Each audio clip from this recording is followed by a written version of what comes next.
Вообще историю представить очень сложно. Всегда нужно напрягать фантазию и привлекать знания, чтобы представить себе историческую эпоху. Феномен этой истории, да, Мусы Джалиля, Рахима Саттара, что эта правда через творчество дошла до соплеменников, сограждан, до родины.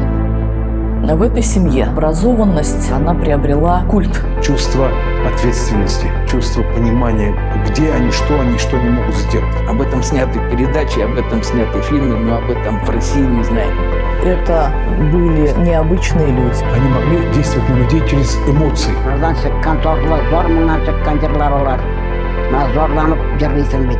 Татары ничего не знают о роли своих дедов в освобождении Франции. Очень сложно представить себя в тех условиях. Представить, что бы я делал, если бы я оказался на его месте.